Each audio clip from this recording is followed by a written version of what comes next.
Hi, I'm Tanmay. I'm from the Department of Mechanical Engineering, and so yeah. So coming into academics itself was influenced by my teachers. Yeah. So whatever I did in my PhD was also influenced by my teachers. So and although we get this best teacher, etc. Almost I liked all my teachers. So for their different styles.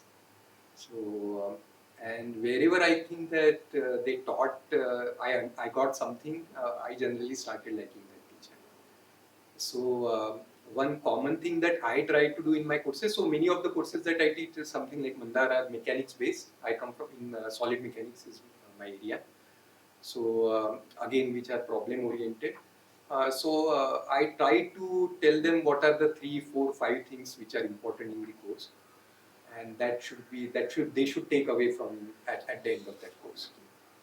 And during the instructions or during the teaching, I try to emphasize that all those 4 or 5 things are I try to underline those things. This being a course where students should solve problems, they should understand, they should formulate problems.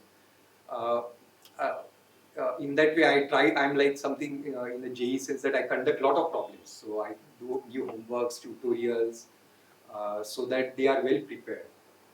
So my aim is that they should understand that idea from all the different angles, similar to using different concepts. Okay. Uh, I also encourage students to use all these new tools like symbolic ways of doing calculations, Mathematica, Maple, or their open source equivalent, so that the drudgery is reduced and they start getting fun of the things, which otherwise is lost in the lot of algebra that is involved in our type of courses. So, and another thing which I try to do is to bring the connection between some of the other courses that do.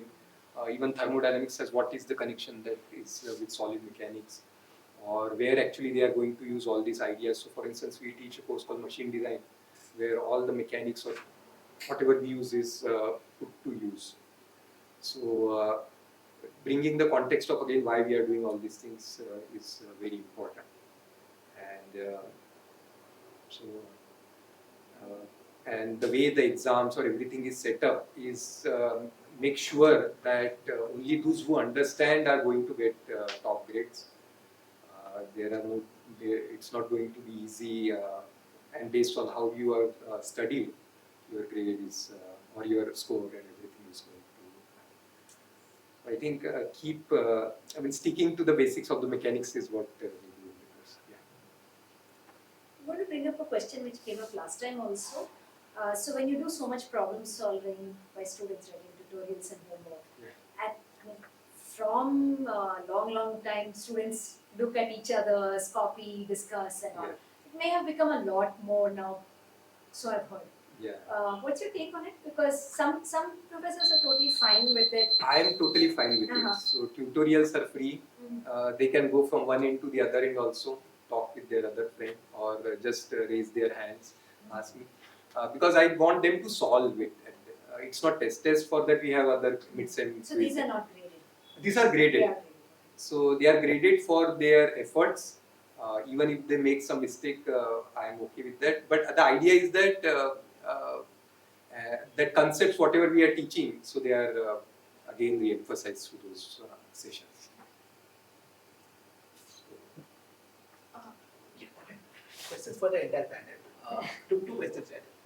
First question is that how do you choose the right learning materials for your course? Is it through some mechanism like you have studied that particular textbook when you were a student and then you decided that I'm going to go with this, or is it some skill that you have developed over the years of teaching through which you identify the right learning materials? The second question is that let's say in a class you have given your fantastic lecture, you are satisfied that you have explained everything perfectly, and then you see that there are some phases and you realize that they have not understood the concept yet. I mean, since I teach in a PG level course, so the numbers are less, roughly around 15 to 20. I can see in the phases that they have not understood certain part. Not everyone. Let's say a certain part of approximately 25%. So how do you deal in that situation? Like, do you reiterate the same thing or you change your way of teaching? How? I mean, what's the advice?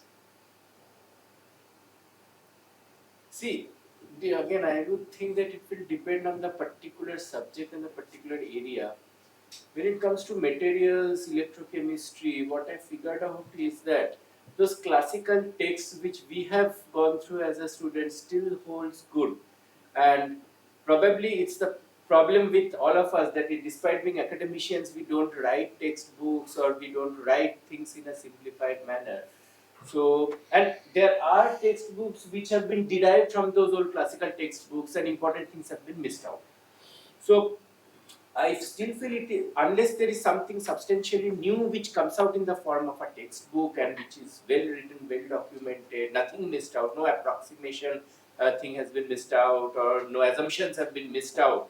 Uh, it's still a good idea to use those classical texts because we have learned using those and we have done quite reasonably well. So why just reject them? Use the same textbooks and even we will be comfortable teaching using those because that is how we learn, and so our delivery will be good, and there is no harm in following the same textbooks which have been used since long time, unless of course something new comes out and that is substantially different or something has important has been added on. So for that maybe one can refer to some additional textbooks, or nowadays, a lot of these materials are available over the internet. One can even cite some of the things that are available for reading. So that way. The question I have is, I mean, like you pointed out, it's very student-centric, and I feel students translate student-centric to student workload heavy. Because usually student-centric means we are kind of sharing the onus of learning with them, right? It's not a very kind of a carrot stick based, not a stick based approach where 50% is one exam and 30% is the other exam. It's kind of more of a constant evaluation, but it also means a lot of the onus of the effort falls on their side, which is often not viewed favorably unless they see some kind of a return. So do you actively budget for student time in terms of, if it's a 6 credit course, how many deliverables are too few versus too many? Is there some kind of a, I don't know, subconsciously or actively, do you budget for student time? Given, many of our students are doing like 11 courses. I don't even know how it should be criminal to be taking 11 courses all at once.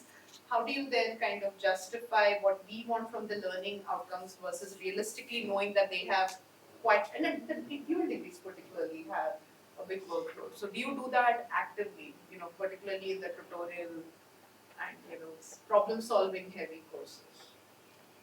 11 courses, usually they take 5 to 6 courses. Or you should see some of our TVs. I think there may be half semester courses also. Yeah, everything Maybe combined. backlogs, but then I mean, No, one no, cannot yeah, really there are- plan There based is on a that. gap for And when we teach courses in the 11 course, there will be also a kind of a soft course like us. Okay, so because we don't want everybody would like to be a philosopher there. So where you would like to engage them and what kind of expectations you have from a disciplinary perspective. So I think that is justifiable. So the teacher also have to evaluate the student accordingly.